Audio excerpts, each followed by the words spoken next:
গুলশানে হলি আর্টিজানে জঙ্গি হামলার ৮ বছর আজ, হাইকোর্টের রায়ে ১০ মাসেও সার্টিফাইড কপি পায়নি রাষ্ট্রপক্ষ।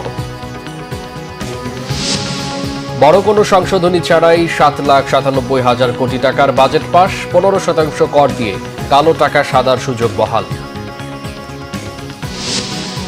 সমঝোতা চুক্তির মধ্য দিয়ে বাংলাদেশকে আজীবন ভারতের গোলামে পরিণত করার অভিযোগ মির্জা ফখরুলের, জনগণের করুণা আদায়ের চেষ্টায় বিএনপি, মন্তব্য ওবায়দুল কাদেরের। বেনজিরের স্ত্রী কন্যাদের নামে থাকা ফ্ল্যাট খুলতে ম্যাজিস্ট্রেট নিয়োগের নির্দেশ আদালতের, মতিউর দম্পতির সম্পদের তথ্য চেয়ে বিভিন্ন দপ্তরে দুদকের চিঠি। বিভিন্ন দাবিতে আজ থেকে কর্মবিরতির ডাক পাবলিক বিশ্ববিদ্যালয় শিক্ষকদের, বন্ধ ক্লাস পরীক্ষাও, মন্ত্রণালয়ের কিছুই করার নেই জানালেন শিক্ষামন্ত্রী। দেখছিলেন সংবাদ শিরোনাম, এবার বিস্তারিত। গুলশানে হলি আর্টিজানে জঙ্গি হামলার দেশ কাঁপানো ঘটনার ৮ বছর আজ। ওই হামলায় বিদেশি নাগরিক সহ নিহত হন ২২ জন। মামলায় নিম্ন আদালতে ৭ জঙ্গির ফাঁসির আদেশ, হাইকোর্টে কমে হয় আমৃত্যু কারাদণ্ড। হাইকোর্টে রায় ঘোষণার ১০ মাসেও সার্টিফাইড কপি পায়নি রাষ্ট্রপক্ষ। রায়ের কপি পেলে পরবর্তী পদক্ষেপের কথা জানিয়েছেন অ্যাটর্নি জেনারেল। রিপোর্ট আহমেদ সারোয়ারের। দেশের ইতিহাসে ভয়াবহ জঙ্গি হামলা ২০১৬ সালের এই দিনে গুলশানের হলি আর্টিজান বেকারিতে। নির্মম হত্যার শিকার হন ১৭ জন বিদেশি এবং ২ পুলিশ সদস্য সহ ২২ জন। তাদের ৯ জন ইতালিয়ান, ৭ জন জাপানি, ১ জন ভারতীয় ও ১ জন বাংলাদেশি বংশোদ্ভূত মার্কিনী। অভিযানে হামলাকারী ৫ জঙ্গি কমান্ডো নিহত হয়। ওই ঘটনায় সন্ত্রাসবিরোধী আইনের মামলায় ২০১৯ সালের নভেম্বরে ৭ জঙ্গিকে মৃত্যুদণ্ডের আদেশ দেয় ঢাকার সন্ত্রাসবিরোধী বিশেষ ট্রাইব্যুনাল। সেই ৭ জন জাহাঙ্গীর হোসেন, রাশেদ, মাহফুজ, সাগর, রিগান, মামুনুর রশিদ ও শফিকুল ইসলাম কারাগারে। রায়টির বিরুদ্ধে সাজাপ্রাপ্ত জঙ্গিদের করা আপিল এবং ডেথ রেফারেন্সের শুনানি শেষে ২০২৩ সালের অক্টোবরে হাইকোর্ট রায় ঘোষণা করে। রায়ে আপিলের সাজা কমিয়ে আমৃত্যু কারাদণ্ড দেয়া হয়। এখন আমরা জাজমেন্টটা পুরোটা পাইনি। জাজমেন্ট পাওয়ার পরে আমরা কি করব সেই বিষয়টা আমরা সিদ্ধান্ত নিব। আমাদের দরখাস্ত করা আছে, যদি জাজমেন্ট যখনই পাই তখনই আমরা করতে পারবো। আর এটা যেহেতু আমাদের ওরা জেলেই আছে, সেই কারণে আমাদের কোনো লাগবে না। আমাদের যে আমরা যে সিএম ক্রিমিনাল পিটিশন করি, মিসেলিনিয়াস পিটিশনটা করি, সেটা এখানে করা হয়নি, কারণ এটা প্রয়োজন নাই। এই কারণে তারা জেল থেকে বের হতে পারছেন। হলি আর্টিজানের পর দেশে আর বড় ধরনের জঙ্গি হামলা হয়নি জানিয়ে পুলিশের কাউন্টার টেরোরিজম ইউনিটের প্রধানের দাবি, জঙ্গিদের এখন বড় ধরনের হামলার সক্ষমতা নেই। তারপরেও আমরা আমাদের দিক থেকে, যেহেতু তাদের সবচেয়ে বেশি অ্যাক্টিভ হচ্ছে সাইবার স্পেসে, তাদের রিক্রুটমেন্ট, তাদের প্রচারণা, তাদের ট্রেনিং, নিজেদের মধ্যে ট্রেনিং মডিউল শেয়ার করা, সব কিছুই সে সাইবার স্পেস নির্ভর। এখন এই স্পেসে আমরা সর্বাধিক গুরুত্ব দিয়ে আমরা কাজ শুরু করছি। আহমেদ সারোয়ার, বাংলা ভিশন, ঢাকা। বড় কোনো পরিবর্তন ছাড়াই নির্দিষ্টকরণ বিল পাশের মধ্য দিয়ে গতকাল সংসদে পাশ হয়েছে ২০২৪-২৫ অর্থ বছরের বাজেট। দেশের ৫৩তম এই বাজেটের আকার ৭,৯৭,০০০ কোটি টাকা। সমালোচনার মধ্যেও বহাল রাখা হয়েছে ১৫% কর দিয়ে কালো টাকা সাদা করার সুযোগ, আর ব্যক্তি শ্রেণীর করের সর্বোচ্চ সীমা ২৫%। গোলাম মইনুল হাসানের রিপোর্ট।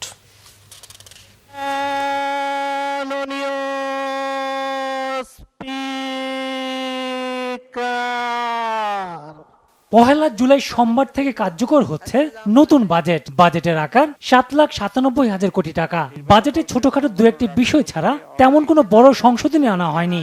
রবিবার জাতীয় সংসদের বাজেট অধিবেশনে সর্বসম্মতিক্রমে কণ্ঠভোটে পাশ হয় ২০২৪-২৫ অর্থ বছরের বাজেট। যারা এই প্রস্তাবের পক্ষে আছেন তারা হা বলুন, যারা এই প্রস্তাবের বিপক্ষে আছেন তারা না বলুন। হা জয়যুক্ত হয়েছে, হা জয়যুক্ত হয়েছে, হা জয়যুক্ত হয়েছে। অতএব নির্দিষ্টকরণ বিল ২০২৪ সংসদে সর্বসম্মতিক্রমে পাশ হলো। এটাকে বিভিন্ন মন্ত্রণালয়ের ব্যয় নির্বাহ ও উন্নয়ন বরাদ্দের উপর মঞ্জুরি দাবি জানান মন্ত্রীরা। সংক্ষিপ্ত আলোচনা হয় ৫৯টি মঞ্জুরি দাবির উপর। প্রয়োজনীয় সাকুল্য পরিচালন এবং উন্নয়ন ব্যয় নির্বাহ কল্পে। তবে কয়েকজন সংসদ সদস্য ব্যয়ের যৌক্তিকতা নিয়ে প্রশ্ন তুলে ছাঁটের প্রস্তাব দেন।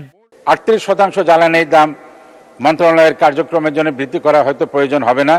আমি সেটা কমিয়ে অন্তত 10%-এ আনার প্রস্তাব রাখছি।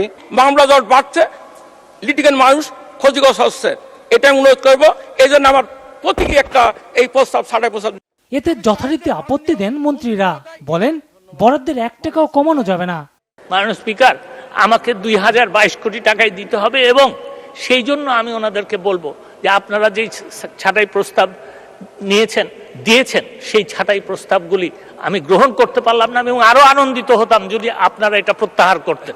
মাননীয় সংসদ সদস্যগণ যে প্রস্তাবনাগুলো করেছেন সেগুলোর প্রতি সম্মান রেখেই বলছি, তাদের সেই প্রস্তাবনাগুলো বাস্তবায়ন করার জন্য এই ছাঁটাই প্রস্তাব আসলে গ্রহণ করলে সেই বাস্তবায়ন করাটা সম্ভব হবে না। তাই আমি মাননীয় সংসদ সদস্যদের প্রতি অনুরোধ করছি যে আমাদের পক্ষে এই ছাঁটাই প্রস্তাবগুলো গ্রহণ সম্ভব হবে না। পরে অর্থমন্ত্রী উপস্থাপন করেন নির্দিষ্টকরণ বিল 2024। সংযুক্ত তহবিল থেকে অর্থ প্রদান ও নির্দিষ্টকরণের কর্তৃত্ব প্রদানের জন্য আনিত বিলটি নির্দিষ্টকরণ বিল 2024 এই মহান সংসদে পাশ করা হোক। গোলাম মনিরুল হাসান, বাংলা ভিশন, ঢাকা। এদিকে বঙ্গবন্ধু আন্তর্জাতিক সম্মেলন কেন্দ্রে গত রাতে বাজেটোত্তর নৈশভোজে যোগ দেন প্রধানমন্ত্রী শেখ হাসিনা। 2024-25 অর্থ বছরের বাজেট পাশের পর রাতে বঙ্গবন্ধু আন্তর্জাতিক সম্মেলন কেন্দ্রে নৈশভোজের আয়োজন করে অর্থ মন্ত্রণালয়। অনুষ্ঠানে মন্ত্রিসভার সদস্য, সংসদ সদস্য, অর্থ বিভাগ, রাজস্ব বিভাগ ও বাংলাদেশ ব্যাংক সহ বাজেট প্রণয়নের সঙ্গে সংশ্লিষ্ট অন্যান্য বিভাগের কর্মকর্তারা অংশ নেন। এছাড়া বাজেটের সাথে সম্পর্কিত অন্যান্য স্টেক হোল্ডারের সরকারি বেসরকারি প্রতিনিধিরা নৈশভোজে অংশ নেন গণমাধ্যমের কর্মীরাও। বিএনপি মহাসচিব মির্জা ফখরুল ইসলাম আলমগীর বলেছেন, প্রধানমন্ত্রীর ভারত সফরের চুক্তিগুলো আওয়ামী লীগের ধারাবাহিক গোলামির নবসংস্করণ। সমঝোতার নামে চুক্তির মাধ্যমে বাংলাদেশকে ভারতের আজীবন গোলামে পরিণত করা হলো বলেও অভিযোগ তার।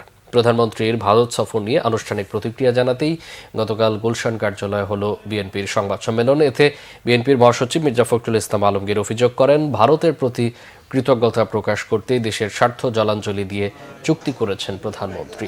ভারতকে দেয়া রেল করিডর দেশের জন্য আত্মঘাতী, এতে দেশের কোনো লাভ হবে না। এসব চুক্তির মাধ্যমে সরকারের ভারত তোষণ নীতি স্পষ্ট। মির্জা ফখরুল ইসলাম আলমগীরের আশঙ্কা, কানেক্টিভিটির নামে রেল যোগাযোগের যে করিডোর দেওয়া হচ্ছে তাতে সার্বভৌমত্ব মারাত্মক হুমকির মুখে পড়বে।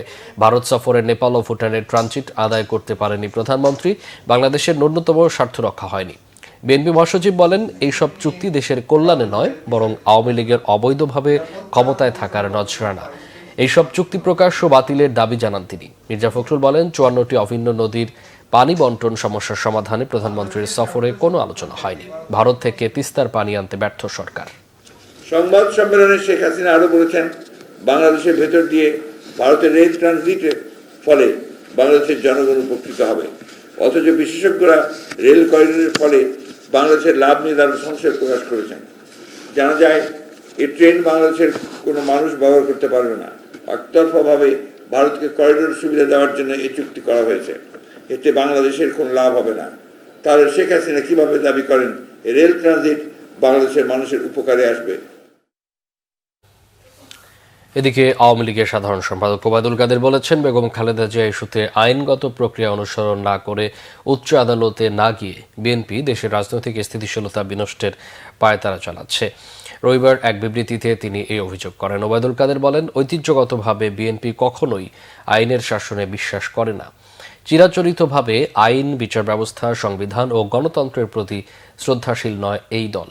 তবে আওয়ামী লীগ দেশের সংবিধান ও আইনের শাসন বজায় রাখতে প্রতিজ্ঞাবদ্ধ। সাফ জানিয়ে দেন, কোনো প্রকার বেআইনি, অযাচিত ও অযৌক্তিক দাবি কোনো গণতান্ত্রিক সরকার মানতে পারে না। আওয়ামী লীগের নেতাকর্মীরা অতীতের মতো আন্দোলনের নামে যে কোনো সন্ত্রাস ও নৈরাজ্য সৃষ্টির ষড়যন্ত্র ঐক্যবদ্ধভাবে প্রতিহত করবে বলেও হুঁশিয়ারি তার। বেগম খালেদা জিয়ার শারীরিক অবস্থা নিয়ে গুজব ছড়িয়ে বিএনপি জনগণকে উস্কানি দিচ্ছে, আন্দোলনে ব্যর্থ হয়ে জনগণের কাছ থেকে করুণা আদায়ের চেষ্টা চালাচ্ছে বলেও মন্তব্য করেন ওবায়দুল কাদের। পুলিশের সাবেক মহাপরিদর্শক বেনজির আহমেদের স্ত্রী ও কন্যাদের নামে থাকা গুলশানের 4টি ফ্ল্যাটের তালা খুলতে ম্যাজিস্ট্রেট নিয়োগের নির্দেশ দিয়েছেন আদালত। দুর্নীতি দমন কমিশনের আবেদনের পরিপ্রেক্ষিতে রবিবার এই আদেশ দেন ঢাকা মহানগর জ্যেষ্ঠ বিশেষ জজ মোহাম্মদ আশরামস জগলুল হোসেন। এর আগে গত 6 জুন গুলশানে বেনজিরের এই 4টি ফ্ল্যাট সহ অন্য সম্পত্তি দেখভালে তত্ত্বাবধায়ক নিয়োগের আদেশ দেয় আদালত। দুদকের সম্পদ ব্যবস্থাপনা ইউনিটের পরিচালক মোহাম্মদ মঞ্জুর মোর্শেদকে দায়িত্ব দেওয়া হয়। তবে ফ্ল্যাটটি পরিদর্শনকালে তিনি সেগুলো তালাবদ্ধ অবস্থায় দেখতে পান। সংশ্লিষ্ট ফ্ল্যাটগুলোতে অভিযোগ, সংশ্লিষ্ট ব্যক্তির অনুপস্থিতিতে বিনা বাধায় ফ্ল্যাটে রিসিভারের প্রবেশ, মালামালের ইনভেন্টরি ও স্পেসের পরিমাপ পূর্বক ভাড়া নির্ধারণ করার বিষয়ে সদয় আদেশ চেয়ে আবেদন করেন দুদক পরিচালক। পরে দুদকের পাবলিক প্রসিকিউটর মাহমুদ হোসেন জাহাঙ্গীর এ বিষয়ে শুনানি করেন। শুনানি শেষে আদালত ফ্ল্যাটে প্রবেশে একজন প্রথম শ্রেণীর ম্যাজিস্ট্রেট নিয়োগ করেন। তার উপস্থিতিতে ফ্ল্যাটে ঢুকবেন 4টি ফ্ল্যাটের দেখভালে নিয়োজিত থাকা দুদক কর্মকর্তা।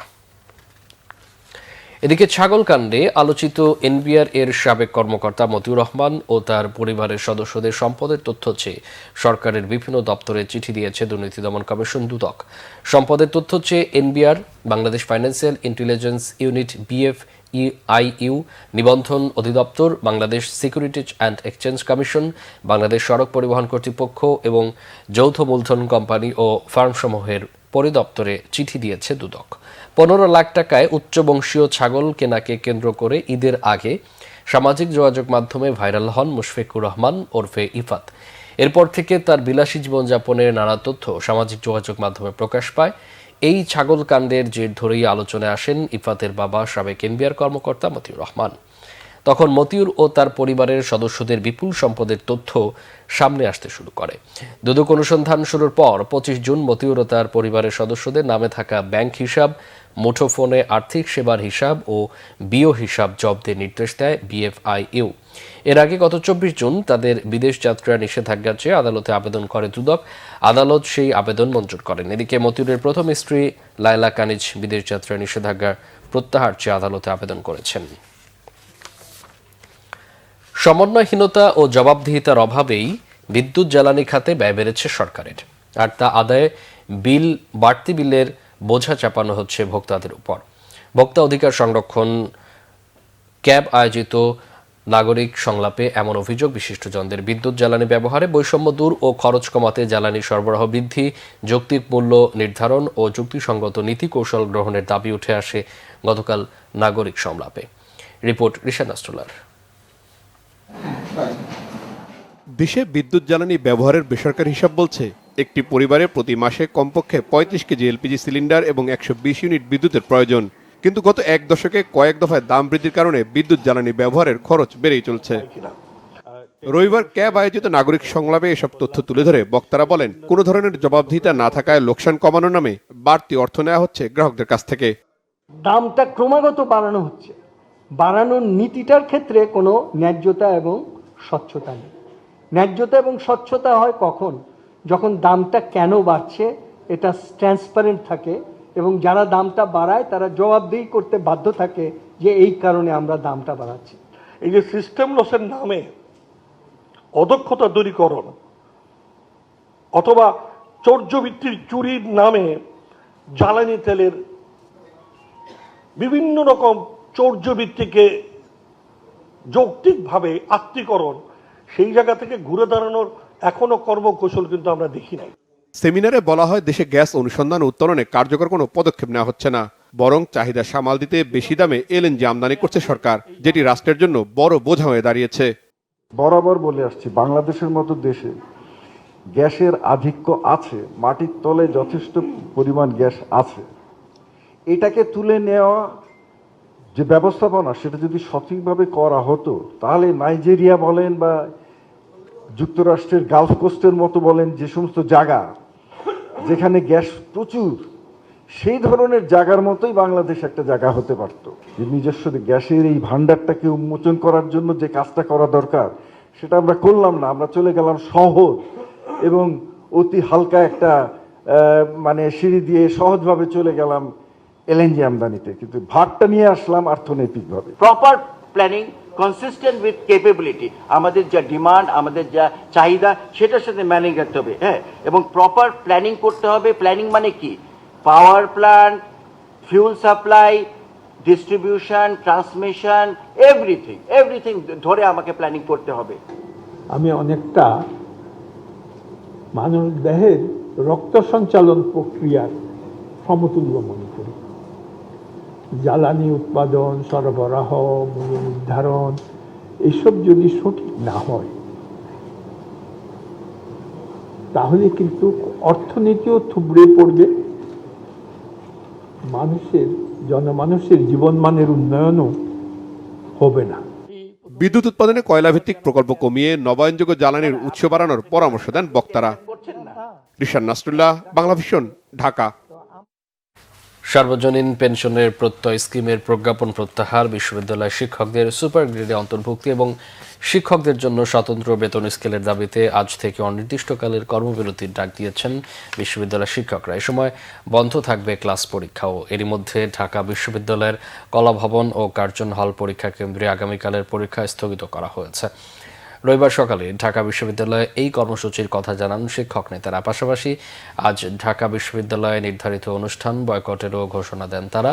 শিক্ষকরা বলেন, এই পেনশন স্কিম বাস্তবায়ন হলে নতুন যোগদান করা শিক্ষকরা ব্যাপক ক্ষতিগ্রস্ত হবে। ফলে শিক্ষকতা পেশায় আসতে মেধাবীরা আগ্রহী হবেন না। সেই সাথে এতদিন ধরে কর্মসূচি পালন করলেও এখনও সরকারের পক্ষ থেকে কেউ তাদের সঙ্গে যোগাযোগ করেনি। শিক্ষকদের অভিযোগ, আলোচনা না করে এই সিদ্ধান্ত নেওয়া হয়েছে। এই অবস্থায় বাধ্য হয়ে কঠোর কর্মসূচির ঘোষণা দেওয়া হয়েছে বলে জানান শিক্ষক নেতারা।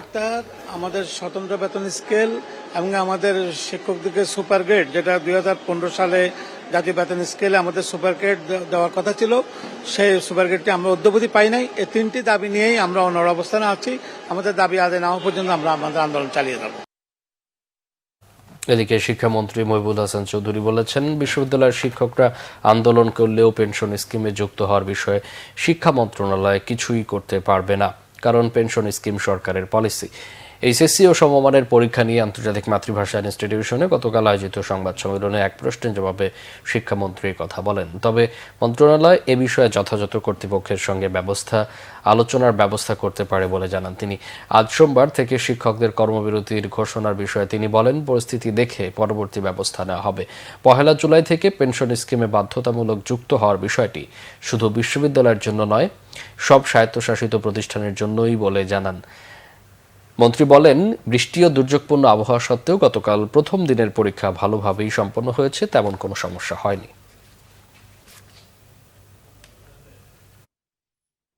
কিন্তু সিদ্ধান্তটি আসলে শিক্ষা মন্ত্রণালয়ের নয়। এই সিদ্ধান্তটি অর্থ মন্ত্রণালয় সংক্রান্ত এবং সরকারের যে সার্বিক পলিসি ডিসিশন সেটির একটি অংশ। এটা আসলে শিক্ষা মন্ত্রণালয়ের পক্ষে এই সিদ্ধান্ত পরিবর্তন বা এই সিদ্ধান্তের পক্ষে বিপক্ষে কোনো মন্তব্য করা সম্ভব নয়, কারণ স্বায়ত্তশাসিত সকল প্রতিষ্ঠানের জন্য সেটি প্রযোজ্য। তবে যেহেতু বিশ্ববিদ্যালয়ের ক্ষেত্রে আলাদাভাবে বিবেচনার জন্য একটি আলোচনা এসেছে, সেটা আমরা যথাযথ কর্তৃপক্ষের সাথে আলোচনায় উপস্থাপন করতে পারি। প্রতিকূল আবহাওয়ায় ভোগান্তিতে গতকাল শেষ হলো এইচএসসি ও সমমানের প্রথম দিনের পরীক্ষা। জলাবদ্ধতার কারণে কোনো কেন্দ্রে পরীক্ষা শুরু হতে দেরি হয়ে থাকলে সেই কেন্দ্রের সময় সমন্বয়ের কথা আগেই জানিয়ে রাখে শিক্ষা বোর্ড। সেই সাথে বর্ষায় শিক্ষার্থীদের ভোগান্তি কমাতে আগামী বছর এইচএসসি পরীক্ষা এপ্রিলে হবে বলেও জানানো হয়েছে। মহিবুল্লাহ মুহিবের রিপোর্টে বিস্তারিত। বৃষ্টিসহ প্রতিকূল আবহাওয়ার মধ্যে শুরু হয়েছে এবারের এইচএসসি পরীক্ষা। 8টি সাধারণ শিক্ষা বোর্ড, কারিগরি শিক্ষা বোর্ড ও মাদ্রাসা শিক্ষা বোর্ডের অধীনে এবার 60 জেলায় একযোগে পরীক্ষা হচ্ছে। সিলেট বিভাগের 4 জেলায় বন্যা পরিস্থিতির কারণে 8 জুলাই পর্যন্ত পরীক্ষা স্থগিত থাকবে। এসব জেলায় পরীক্ষা হবে 9 জুলাই থেকে। আবহাওয়া খারাপ ছিল, আমাদের ছাত্রছাত্রী ছেলেমেয়েরা আসতে একটু বৃষ্টিতে অনেকে ভিজছে, বা যারা 8টার আগে চলে আসলো, যারা ভিজে নাই, আর যারা 8টার পরে আসছে তারা একটু ভিজেছে। আপনারা যেহেতু বৃষ্টি হচ্ছিল যথেষ্ট হেল্প করেছেন, বাইরে থেকে যতটুকু দেখলাম যথেষ্ট হেল্প করে, বাচ্চারা ভিজে গিয়েছে, এটাই সমস্যা। হঠাৎ করে বৃষ্টির কারণে আমরা ছেলে মেয়েদের নিয়ে আসতে রাস্তায় ভিজে, এমনকি শুধু তাই না, হেঁটেও আসতে হয়েছে অনেক রাস্তা। যেমন আমি কাকরাইল মোড় থেকে এ পর্যন্ত হেঁটে আসছি। বৃষ্টির কারণে বাচ্চাটা হেঁটে এসছে, ও কোনো গাড়ি পায়নি, ছাতা মাথায় দিয়ে হেঁটে আসে, পরে 5 মিনিট পরে হলে ঢুকছে। কর্তৃপক্ষ যারা আছেন তারা যদি এমন বিবেচনা করেন যে ছেলেগুলা তাদের সংশ্লিষ্ট কলেজে পরীক্ষা দিবে, শুধু টিচারদেরকে চেঞ্জ করলে করা যায় কিনা, এভাবে যদি পরীক্ষা নেওয়া যায়, আমার কাছে মনে হয় এতে করে গার্জিয়ানের হয়রানিটা অনেক কম হবে। সব বোর্ড মিলে এবার মোট পরীক্ষার্থী 14,50,790 জন। এর মধ্যে ছাত্র 7,50,218 এবং ছাত্রী 7,05,009 জন। গত বছরের তুলনায় এবার বেড়েছে 91,448 জন পরীক্ষার্থী। এবার মোট কেন্দ্র 2,725টি। মোট শিক্ষা প্রতিষ্ঠান ৯,৪৬৩টি। গত বছরের তুলনায় শিক্ষা প্রতিষ্ঠান বেড়েছে 294টি এবং কেন্দ্র বেড়েছে 67টি। এদিকে প্রথম দিনের পরীক্ষায় প্রশ্ন তুলনামূলক সহজ হয় খুশি শিক্ষার্থীরা। পরীক্ষা ভালোই হয়েছে ঈশ্বরের আশীর্বাদে, সৃষ্টিকর্তার আশীর্বাদে। তো কেন্দ্রে ঢোকার আগে একটু মনে ভয় ছিল প্রশ্ন কেমন হবে, কিন্তু ঢোকার পরে আসলে প্রশ্ন একটু ইজি ছিল আমাদের জন্য। আমরা একটু আগে বার হচ্ছি, আর্লি বার হওয়ার কারণে সেই সমস্যাটা ফেস করতে পারিনি। যদি একটু ট্রাফিক জ্যাম একটু সমস্যা ছিল, একটু হার্ড হয়েছে, তারপরে যেহেতু রেগুলার পড়াশোনা ছিল এই জন্য এতটা হার্ড লাগছে না। সৃষ্টিকর্তার কি ভাই আসলে ভালো হয়েছে, আর পরীক্ষা ভালো হয়েছে, প্রশ্ন অনেক স্ট্যান্ডার্ড। যে কেমন দিবে না দিবে, এখন হল থেকে বের হলো বললো ভালো হয়েছে, এখন একটু শান্তি লাগতেছে। একটু টেনশনই ছিলাম, বাংলা ছিল তো, বললো ভালো হয়েছে। কোয়েশ্চেন নর্মালি যেরকম হয় ওরকমই, তেমন বেশি কমন বলবো না। পরীক্ষা তবে ভালোই হয়েছে। এখন ইনশাল্লাহ ছেলে বললো পরীক্ষা ভালো হয়েছে, এই সূত্রে ভালো লাগতেছে এটুকু আর কি। জি, পরীক্ষা আলহামদুলিল্লাহ ভালোই হয়েছে আমার। অন্যদিকে বর্ষায় শিক্ষার্থীদের ভোগান্তি এড়াতে আগামী বছর এইচএসসি পরীক্ষা এপ্রিলে হবে বলে জানিয়েছেন আন্তঃশিক্ষা বোর্ডের সমন্বয়ক তপন কুমার সরকার। মুহিবুল্লাহ মুহিব, বাংলা ভিশন, ঢাকা। আজ থেকে রাজধানীতে কার্যকর হচ্ছে পানির নতুন দাম। মূল্যস্ফীতি সমন্বয় করতেই শতকরা 10 হারে ঢাকা ওয়াসার পানির এই বাড়তি দাবি ঢাকা ওয়াসার। এই নিয়ে 16 বছরে 16 বার পানির দাম বাড়ালো ওয়াসা। এদিকে ভোক্তাদের সংগঠন ক্যাব মনে করে দুর্নীতি, অনিয়ম আর অপচয় রোধ করা গেলে পানির দাম বাড়ানোর দরকার হতো না। গালমান শফি রিপোর্ট। গত 29 মে পত্রিকায় বিজ্ঞপ্তি দিয়ে পানির দাম বাড়ানোর ঘোষণা দেয় ঢাকা ওয়াসা কর্তৃপক্ষ। আবাসিক গ্রাহকদের জন্য প্রতি 1000 লিটার পানির দাম ঠিক করা হয়েছে 16 টাকা 70 পয়সা, যা বর্তমানে 15 টাকা 18 পয়সা। আর বাণিজ্যিক গ্রাহকদের জন্য করা হয়েছে 46 টাকা 20 পয়সা, যা এখন 42 টাকা। ওয়াসার পানিতে দুর্গন্ধ, সরবরাহ অপর্যাপ্ত, এরপরও দাম বাড়ানো ঠিক হয়নি বলে মনে করেন রাজধানীবাসী। আমরা সাধারণত পানি, পরিষ্কার বিশুদ্ধ পানি পাই, পানি থাকে না, পানি থাকলেও সব সময় পাওয়া যায় না। দ্রব্যমূল্য সবকিছুই এত ঊর্ধ্বগামী এবং এটার সাথে আসলে মানিয়ে নেওয়া এখন আমাদের জন্য খুব কঠিন হয়ে দাঁড়াচ্ছে। পানির বিলটার ব্যাপারেও সরকারের আসলে আমরা একটু মানে দৃষ্টি আকর্ষণ করছি, যাতে করে আমাদের মধ্যবিত্ত পরিবারদের কথা চিন্তা করে হলেও জিনিসটাকে সেটেলড রাখা যায় কিনা। পানির দাম বৃদ্ধি অযৌক্তিক দাবি করছে ভোক্তাদের সংগঠন ক্যাব। দাম বাড়িয়ে গ্রাহকের উপর আরো চাপ বাড়ানো হয়েছে বলে মনে করেন সংগঠনটির নেতারা। পানির দাম যদি বৃদ্ধি পায় তাহলে আলটিমেটলি ঘুরে কিন্তু পণ্যের দাম বৃদ্ধি পাবে, পণ্যের দাম বৃদ্ধি পেলে বাজারে এটা মূল্য বৃদ্ধি পাবে। এতে ভোক্তারা এমনিতেই কষ্টে আছে, ভোক্তাদের কষ্ট আরও পাবে। অপচয়, দুর্নীতি এবং যে তারা যে অপকর্মগুলি যেখানে হচ্ছে আর কি, যদি এগুলি যদি বন্ধ করা যায় আর কি, তাহলে দেখা যাবে যে পানির দাম কোনোভাবে বাড়াইবার কোনো প্রয়োজন হবে না। তারাই বলবে যে না, পানির দাম বাড়াইবার কোনো প্রয়োজন নাই। ওয়াসা কর্তৃপক্ষের দাবি 2021 সালের পর পানির দাম সমন্বয় হয়নি। মূল্যস্ফীতি আমাকে বাধ্য করছে আমার এটা স্ফীত করার। মূল্যস্ফীতি যদি নেগেটিভ হতো আমি পানির দাম কমাতাম, বুঝতে পারছেন? তার মানে ডিসিশনটা কিন্তু আমি নিতে বাধ্য হচ্ছি ফর ইনফ্লেশন বা মূল্যস্ফীতির কারণে। এই জন্য আমরা বলছি যে ওইটার সাথে সমন্বয় করার জন্যই আমরা এটা করছি। এটাকে আমরা মূল্য বৃদ্ধি বলছি না, এটা মূল্য সমন্বয়ের কথা বলছি। ওয়াসার বোতলজাত পানি, শান্তি এবং ওয়াটার এটিএম বা অটোমেটেড টেলার মেশিনে সরবরাহ করা পানির দাম বাড়ানো হয়নি বলে জানান ওয়াসার ওই কর্মকর্তা। গালমান শফি, বাংলা ভিশন, ঢাকা।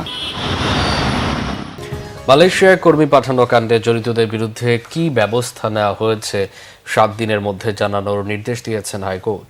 এক রিট আবেদনের প্রেক্ষিতে বিচারপতি মোস্তফা জামান ইসলাম ও বিচারপতি SM মাসুদ হাসান দোলনের হাইকোর্ট বেঞ্চ রবিবার এই নির্দেশ দেয়। পূর্ব ঘোষণা অনুযায়ী গেল 31 মে মালয়েশিয়ায় বিদেশি কর্মী পাঠানোর শেষ দিনে উড়োজাহাজের টিকিট সংকট সহ নানা কারণে যেতে পারেনি প্রায় 17,000 কর্মী, যাদের ভিএমইটির ইমিগ্রেশন ক্লিয়ারেন্স সহ যাবতীয় কাগজপত্র ও পদ্ধতি সম্পন্ন ছিল। এ বিষয়ে পরদিন তদন্ত কমিটি গঠন করে প্রবাসী কল্যাণ ও বৈদেশিক কর্মসংস্থান মন্ত্রণালয়। এক দফা সময় বাড়ানোর পর 24 জুন প্রতিবেদন জমা দেয় কমিটি। তবে তদন্ত প্রতিবেদন সম্পর্কে এখনও আনুষ্ঠানিকভাবে কিছু জানায়নি প্রবাসী কল্যাণ ও বৈদেশিক কর্মসংস্থান মন্ত্রণালয়। এবার খেলা সংবাদ।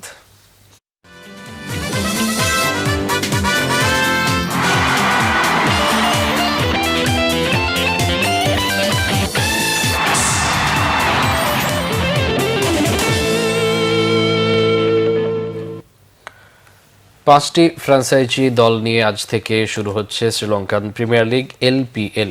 এই টুর্নামেন্ট খেলতে ফ্র্যাঞ্চাইজি দলগুলোতে যোগ দিয়েছেন বাংলাদেশের 3 ক্রিকেটার তাসকিন আহমেদ, মোস্তাফিজুর রহমান ও তাওহিদ হৃদয়। 2024 IPL-এ চেন্নাই সুপার কিংস মাতিয়ে এই প্রথম মোস্তাফিজ খেলবেন LPL-এ। তাসকিন গত বছর জিম্বাবুয়ের T10 টুর্নামেন্ট খেলেছেন, তবে IPL সহ বেশ কয়েকটি ফ্র্যাঞ্চাইজি T20 লিগে তাসকিনের খেলার আমন্ত্রণ ছিল।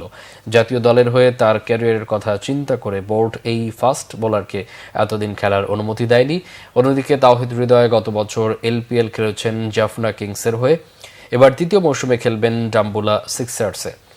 দেশ ছাড়ার আগে তাসকিন জানিয়ে গেছেন এটা তার জন্য বড় এক সুযোগ এবং এই সুযোগে নিজেকে মেলে ধরতে চান। বিশ্বকাপের পর বেশ কয়েকটি দেশে এই ফ্র্যাঞ্চাইজি টুর্নামেন্ট শুরু হয়েছে। সাকিব আল হাসান ও লিটন দাস খেলবেন যুক্তরাষ্ট্রের মেজর লিগ ক্রিকেট MLC-তে। কানাডার গ্লোবাল T20-তে খেলবেন শরীফুল ইসলাম, মোহাম্মদ সাইফুদ্দিন ও রিশাদ হোসেন। সংবাদ শেষ করব শিরোনামগুলো আরেকবার জানিয়ে।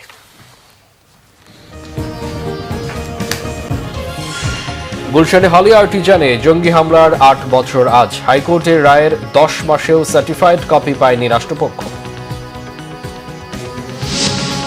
বড় কোনো সংশোধনী ছাড়াই 7,97,000 কোটি টাকার বাজেট পাস। 15% কর দিয়ে কালো টাকা সাদার সুযোগ বহাল। সমঝোতা চুক্তির মধ্য দিয়ে বাংলাদেশকে আজীবন ভারতের গোলামে পরিণত করার অভিযোগ মির্জা ফখরুলের। জনগণের করুণা আদায়ের চেষ্টা বিএনপির, মন্তব্য ওবায়দুল কাদের। বেনজিরের স্ত্রী কন্যাদের নামে থাকা ফ্ল্যাট খুলতে ম্যাজিস্ট্রেট নিয়োগের নির্দেশ আদালতের। মতিউর দম্পতির সম্পদের তথ্য চেয়ে বিভিন্ন দপ্তরে দুদকের চিঠি। বিভিন্ন দাবিতে আজ থেকে কর্মবিরতির ডাক পাবলিক বিশ্ববিদ্যালয় শিক্ষকদের। বন্ধ ক্লাস পরীক্ষাও, মন্ত্রণালয়ের কিছুই করার নেই জানালেন শিক্ষামন্ত্রী। এই ছিল এখনকার মতো, পরে সংবাদ সকাল 10টায়। এর আগে 9টা রয়েছে নিউজ টপ 10 দেখার আমন্ত্রণ রইল। এছাড়া বাংলা ভিশন সংবাদ ও সংবাদ সংশ্লিষ্ট অনুষ্ঠান দেখতে ভিজিট করুন www.bpnews24.com ও facebook.com/banglavisionnews এবং সাবস্ক্রাইব করুন youtube.com/banglavisionnews। এতক্ষণ সাথে থাকার অসংখ্য ধন্যবাদ।